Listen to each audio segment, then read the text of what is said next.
Well, good evening, everyone, and welcome back to AJ 101 Criminal Law Online. And tonight's lecture is going to be on Chapter 12, and we're going to cover quite a bit of things. So we have a lot to do to kind of squeeze in the amount of time that we have.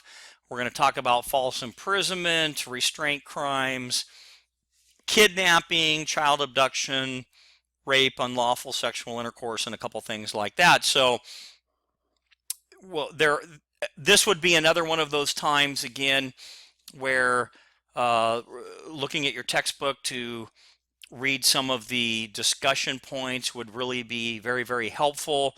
Again, there's a lot of definitions in here, and there are a lot of small sections that we're not going to cover that I would think it would be very beneficial for you to actually kind of look at. So I'm going to kind of go through the larger pieces and more pertinent things that you might find working as a law enforcement officer, and then some of the smaller things I'm going to have you go ahead and take care of on your own time. So again, false imprisonment, restraint crimes, kidnapping, child abduction, and so on. So let's start with um, I think we've probably all heard this phrase false imprisonment, and what does it really mean? Well, very simply, false imprisonment is the unlawful violation of the personal liberty of another. Now, false imprisonment, kind of like what I just said, any unlawful restraint of a person's liberty, and is committed whenever a person detains another by force, actual or constructive, and without his or her consent and without legal cause. Now, there are two essential elements that are really necessary to accomplish this crime, and it falls under Penal Code 236, as you can see. So number one, there must be a restraint of the victim's liberty, and number two, the restraint or imprisonment portion, if you will, must be unlawful. Now, significant problems can arise in the area of law enforcement should an officer falsely imprison someone as a result of an illegal arrest, and the taking of a person into custody without probable cause in essence amounts to a violation of this section. Now, the courts do not distinguish clearly between false arrest and false imprisonment because an unlawful arrest is regarded as a wrongful confinement on which an action for false imprisonment would be based. Now, in order to bring an action against an officer for false imprisonment, it is only necessary to allege sufficient facts to show a confinement or restraint resulting from an arrest without a warrant. It then becomes the responsibility of the officer to show basically authorization that will justify the restraint upon the individual under Penal Code 836, which talks about arrests without warrants and the officer's right to make an arrest and under what circumstances they can make an arrest. Now, that doesn't really happen that much in law enforcement, but for purposes of discussion, I thought it would be good to at least bring that out. So, Penal Code 236, false imprisonment, the unlawful violation of the personal liberty of another. Two essential elements that we just went over: restraint of the victim's liberty, and number two, restraint or imprisonment must be unlawful. The restraint must be for some length of time against the victim's will. The punishment listed under Penal Code 237, classified as a misdemeanor punishable by county jail if accompanied by violence, menace, fraud, it can be punishable by county jail as a felony. So remember, though, that restraint is required. False imprisonment requires direct restraint of the person, excuse me, for some length of time, compelling him or her to stay or go somewhere against his or her will. Okay, so that has to be there. Now, confinement, the confinement necessary to constitute imprisonment may consist of confinement in, I guess, what I'll call the broadest sense of that term. Example, detention of an individual in a room, building, street, car, or compelling by force or threat of force to go from one place to another.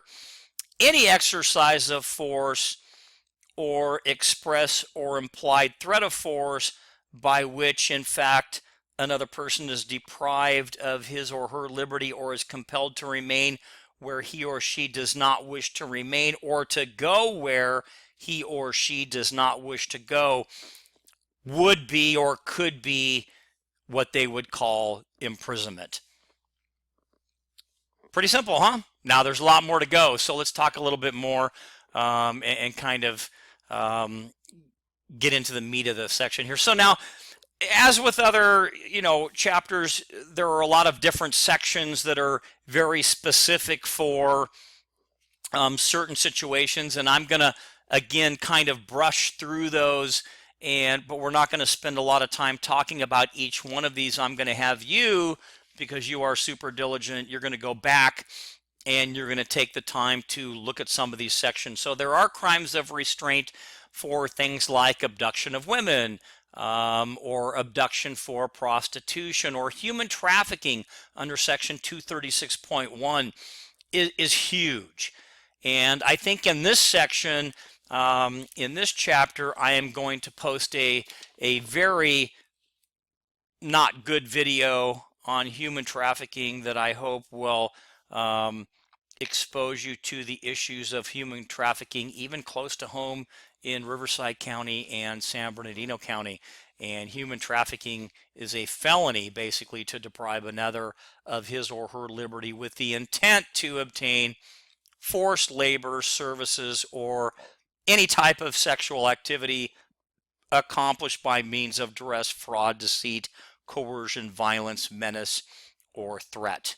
And again, the video is going to be a little bit disturbing, but very interesting anyway. So as we continue to kind of move through here, you can see some of the other sections. Abduction of juveniles for prostitution, stalking or threatening violence. All of these sections in here are these crimes of restraint. Now, the stalking or threats of violence, that is something that you may or probably will run across in law enforcement, a stalking section. So I'll touch on that one quickly. 646.9, any person who willfully, maliciously, and repeatedly follows or harasses another person and who makes a credible threat with the intent to place that person in reasonable fear of death or great bodily injury is guilty of the crime of stalking, punishable by a misdemeanor. Now, a second conviction or stalking in violation of a restraining order would be kind of a wobbler, but it is a felony. Okay, so these are some other crimes of restraint. So we just kind of talked about that. Wow, isn't it neat how things kind of work themselves out? Stalking, something that you will, like I said, run across, or threatening violence. We already talked about the essential elements in there: willfully, maliciously, and repeatedly. We learned what willfully means. And maliciously and repeatedly, I think we already know. Follow or harass another person, and, okay, it can't just be the first part, and who makes a credible threat with the intent to place the person in reasonable fear of death or great bodily injury. And we already know the fact it's a misdemeanor. So now we've gone through the first part. We talked about false imprisonment. Let's kind of move on to another restraint type crime, if you will, called kidnapping.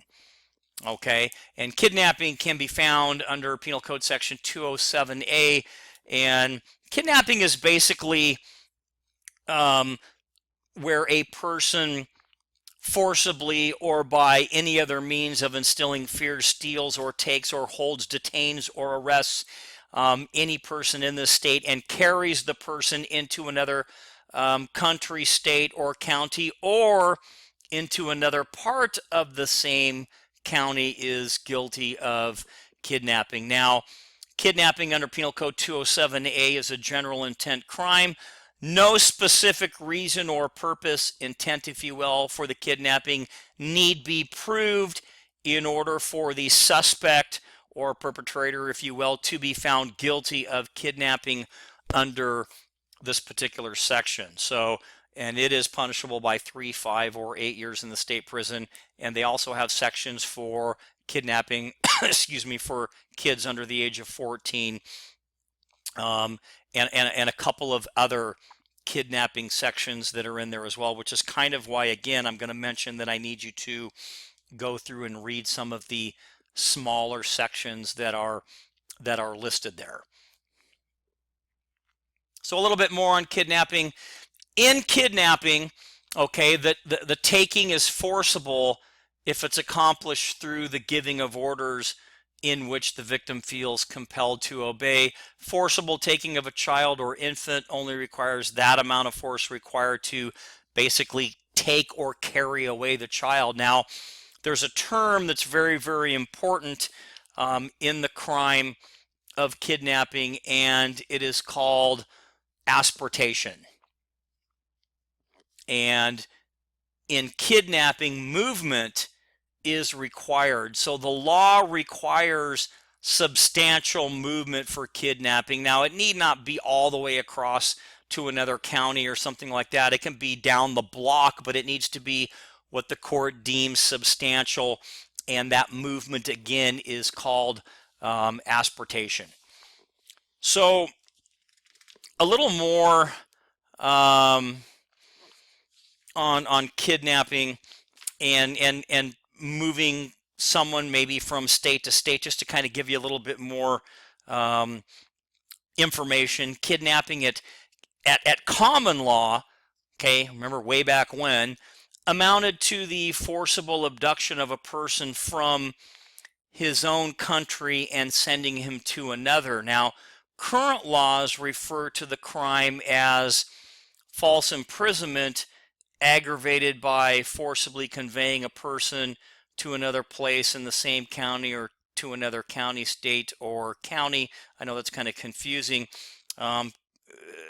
Compelling a driver to convey one to a certain location is kidnapping.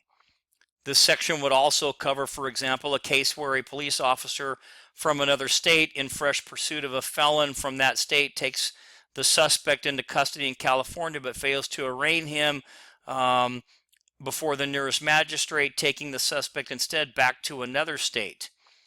So, I mean, there's just lots of little nuances. So I know that was kind of weird that I read that, but I want you to see how many different things that kind of come into play here. And again, it's really important that you understand the definitions and the rationale for the law as well.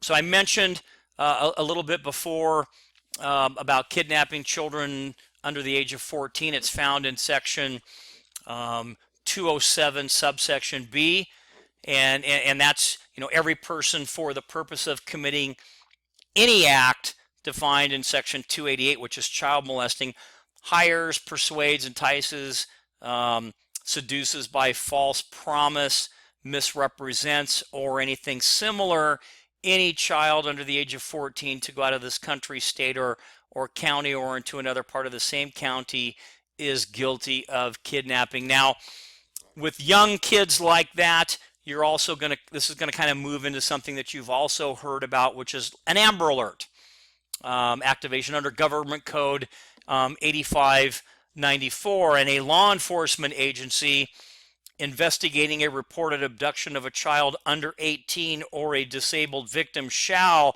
absent any extenuating investigative needs, request that the California Highway Patrol activate the emergency alert system. This requirement applies where it is determined that the victim is in imminent danger of serious bodily injury or death, and there is information available that could help recover the victim if disseminated to the general public. Okay, it does not apply in non-threatening type custody disputes, and upon request, again, the Highway Patrol will be the ones that will activate that system. So there needs to be some type of imminent danger there. It can't just be, you know, hey, I'm supposed to have my kid for this weekend, and you know, the other person didn't bring the kid by the house, and now I want to have an Amber Alert issued. So that's not going to happen. And then there are other sections that you can see here: kidnapping for involuntary servitude, bringing victim into another state, multiple offenses. All of these, I'll let you take the time to kind of go through some of those, and again, we'll kind of hit on the big ones. So let's move on to another part of kidnapping, if you will. We talked about kidnapping, the fact it was every person who forcibly or by any other means of instilling fear steals, takes, holds, detains any person in this state and carries that person into another, country, state, county, or another part of the same county would be guilty of kidnapping. Well, what about this thing they talk about, kidnapping for ransom, okay, or extortion, or kidnapping for robbery, or kidnapping for rape? And yes, unfortunately, it does happen. So let's look at the section 209A. Every person who seizes, confines, entices, abducts, conceals, kidnaps, or carries away any individual by any means whosoever with the intent to hold or detain, or who holds or detains such individual for ransom, reward, or to commit extortion, or to exact from another person any money or valuable thing, or any person who aids or abets. And we talked about aiding and abetting earlier. Any such act is guilty of a felony, and upon conviction shall be punished by imprisonment in the state prison for life without, the possibility of parole, in cases in which any person is subjected to any such act suffers death or bodily harm, or is intentionally confined in a manner which exposes that person to a substantial likelihood of death, or shall be punished by imprisonment in the state prison for life without the possibility of parole in cases where no such person suffered death or bodily harm. So life in prison. So kind of a review: kidnapping a person for the purpose of gaining ransom, like money. You've seen it on TV shows, or for the purpose of extortion, or robbery, or rape. This crime requires, again, specific intent. We talked about general intent, specific intent to hold or detain the victim of ransom or rape, and again, the punishment, life in prison. Okay, so we have gone through a couple of different restraint crimes, if you will, and here are several that I'm going to kind of just list as child abduction sections, and we're not going to go through every single one of these, but I wanted to let you know, again, in your textbook there are sections that cover child stealing and violation of custody orders and a protective custody order and concealment of children pursuant to an adoption or child enticement. So there are individual sections that are here that you should really take the time to kind of go through, because I think, again, it will help you kind of understand these sections a little bit better. So now we're going to move on to something other than a restraint crime, if you will, and we're going to talk about something we probably don't want to talk about, but it is part of the chapter, so we're going to go ahead and we're going to get through it. So the section of rape, 261A, rape is an act of sexual intercourse accomplished with a person not the spouse of the perpetrator under the following circumstances. And you're probably wondering, well, hey, dude, you mean to tell me that you can't rape your spouse? Well, you can. It's a different section. Okay, so sometimes, remember, there are crimes that have like their own section. This would be one. So don't start sending me a bunch of text messages and emails saying, hey, well, that doesn't sound right. You should be able to get a charge of rape against a spouse. You can. It's just in a different section. So for now, 261A, rape is an act of sexual intercourse accomplished with a person not the spouse of the suspect under the following circumstances. Okay, victim of unsound mind, by force, violence, duress, or menace. Victim is unable to resist due to drugs or intoxication. Victim unconscious of nature of the act. Victim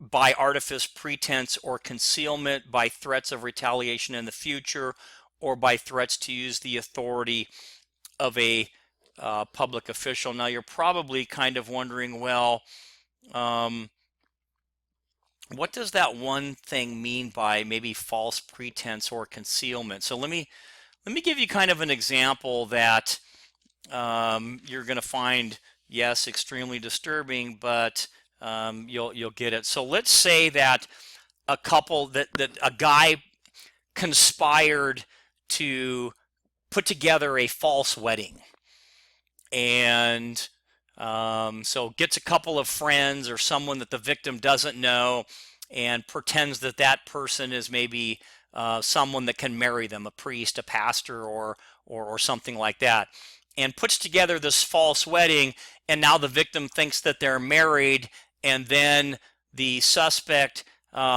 consummates the marriage with the supposed new wife, who actually isn't the wife because the person wasn't a pastor in the first place. Do you think that would be a rape case? Wow, isn't that kind of an interesting case? The answer would be absolutely yes, it would be. False pretense or concealment.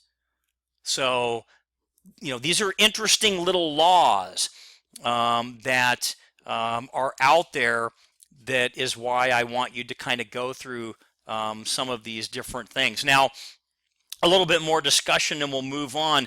Many think of rape primarily as a sex crime, and rape is much more aptly described as a hostile personal assault against a victim by an assailant who is giving vent to a deep-seated hostility and hatred, often of women.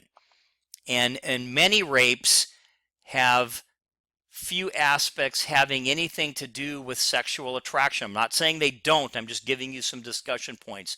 Many female victims, for example, are extremely elderly and physically ill, offering little in the way of sex appeal as we kind of normally think about it. So just, you have to think about the mind of these individuals that commit these horrific crimes. Other victims are so very young and undeveloped physically. The same could be said of them relative to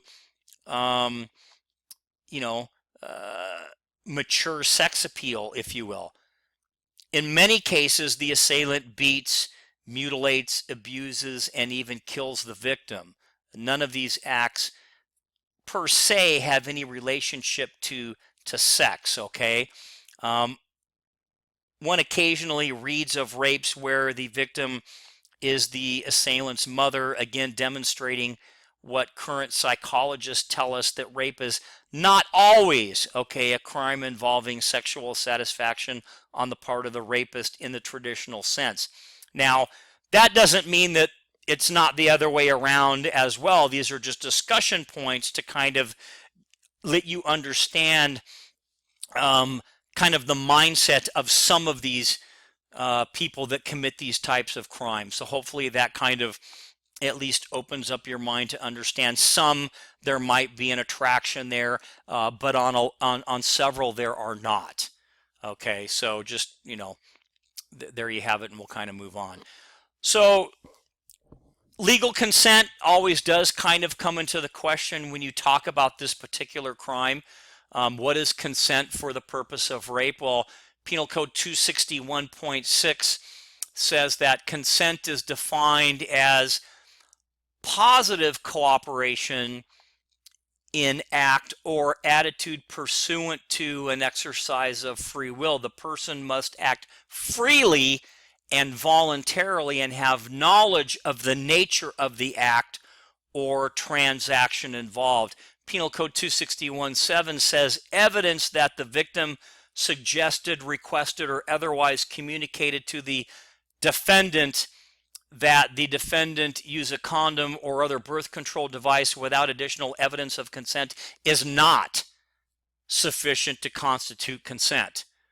Okay, so keep these two factors in mind, especially when we're talking here about legal consent. So a few of those things we talked about before that were listed in the section of rape where they had, you know, a person is incapable. We talked about that, against the person's will.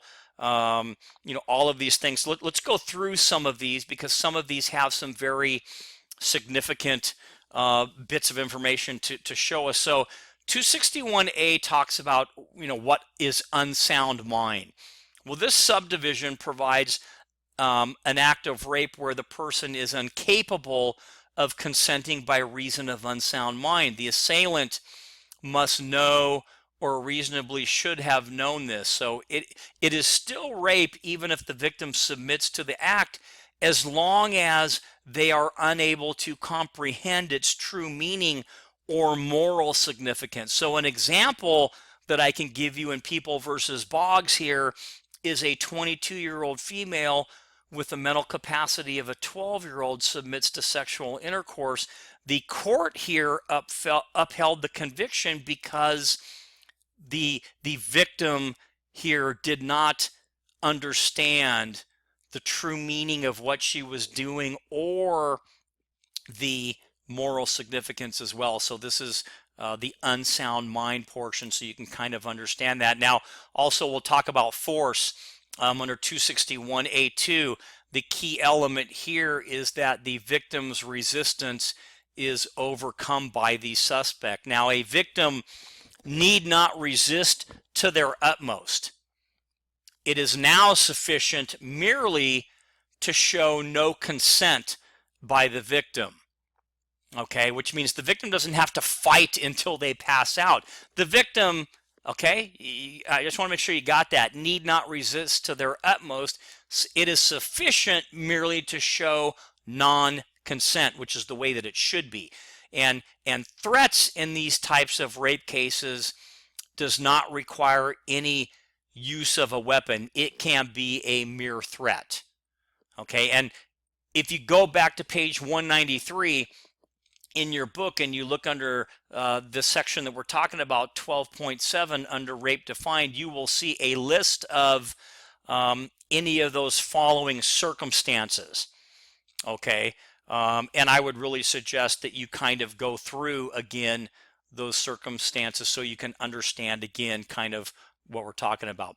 So drugs, 261A3, talking about the section rape where the victim might be under the influence. So the key phrase in this section is administered by or with the privity of the accused. And the term privity means without joint knowledge or without the awareness of one of the parties. So here's a very good example. A man slips a roofie pill in a woman's drink, and the woman then submits to the act of sexual intercourse by being too intoxicated to resist.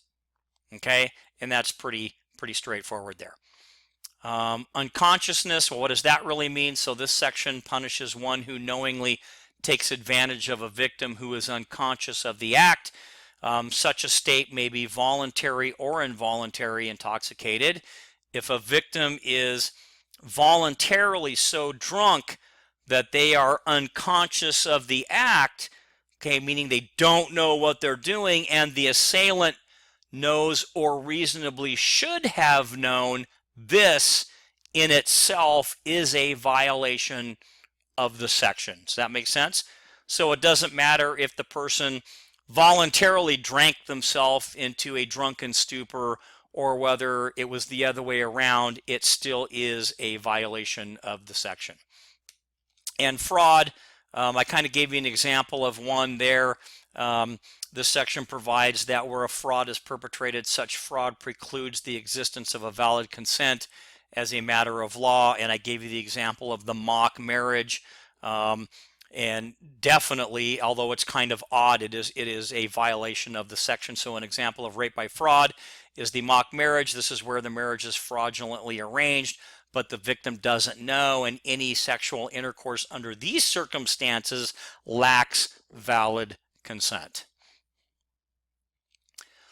Retaliation, this subsection is similar to 261A2, use of force, except that the victim's resistance is overcome by fear for one's safety or that of another in the future if one does not cooperate. So a threat to injure the victim's child would be sufficient for this particular section. It must appear, however, to the victim that there is a reasonable possibility that the suspect will in fact execute the threat. And threats to arrest, this subdivision describes a rape where the victim's resistance is overcome by threatening to use the authority of a public official to have the victim arrested. The assailant may be a government employee. Unfortunately, the example that we can use here is that of a police officer. Okay, and then a couple things just kind of to wrap up here. Any sexual penetration, however so slight, is sufficient to complete the crime of rape under 263 of the Penal Code. No corroboration is required in a rape case. Rape may be proven based on the uncorroborated testimony of the victim under Penal Code Section 1111. Punishment for rape is 3, 6, or 8 years. Now there can be some enhancements. Those who aid and abet, okay, and we talked about that as well, right? Well, we know what aiding and abetting is. Without committing a sexual act, are guilty of Penal Code Section 264.1 and can get up to 9 years in state prison. And there are some other sections that are kind of there. Penetration of a dead body, called necrophilia, is not rape, but it is a violation of Health and Safety Code 7052. And the use of a foreign instrument, as disgusting as it is, for the purpose of sexual intercourse is not rape at all. It is a violation of Section 289, penetration by a foreign object. So I just wanted to make sure that we kind of got through that. Now, earlier I mentioned, not to like get all upset because the question would come up, well, I thought a spouse could rape a spouse, blah, blah, blah. True, different section, as I said. So as we get closer to the end here, rape of a spouse, Penal Code 262, rape of a person who is the spouse of a perpetrator is an act of sexual intercourse accomplished under the following: by force, violence, duress, or menace. Victim is unable to resist due to drugs intoxication. Victim unconscious of the nature of the act, by threats of retaliation in the future, by threats to use the authority of a public official. Penetration requirements are the same as 261 that we already talked about. And the punishment, therefore, would be 3, 6, or 8 years in the state prison. And then the last one that kind of lends us to quite a bit of discussion, if you will, especially in California, would be this section here. And you will run across this section in your law enforcement career, the section deemed unlawful sexual intercourse, or what is kind of called statutory rape, if you will. 261.5, unlawful sexual intercourse is an act of intercourse accomplished with a person not the spouse of the suspect, where the victim is under 18 years of age. Now, just to kind of put it out there, it doesn't matter what gender. So let's take the gender part out of it, okay? If the adult here is a male and the under 18 is a female, or the other way around, if the female is over 18 and the juvenile is the male, okay, that part doesn't matter.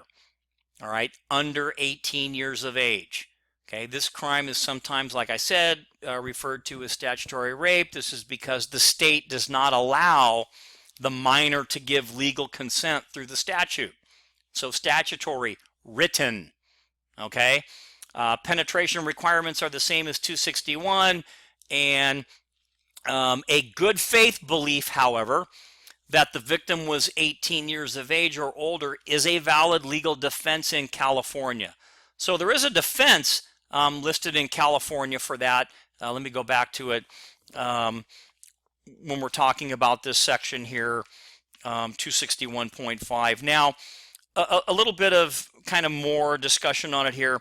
261.5 defines what is, as we talked about, known as statutory rape and is distinguished from other forms of rape in that the consent and willing participation of the victim is neither an excuse nor a defense. The law makes it legally impossible, if you will, for a person under 18 years of age to consent to an act of sexual intercourse except with a spouse. So, sexual intercourse with a person under the age of 18 who is not the spouse of the suspect is unlawful sexual intercourse and a violation of 261.5, even if the victim consents.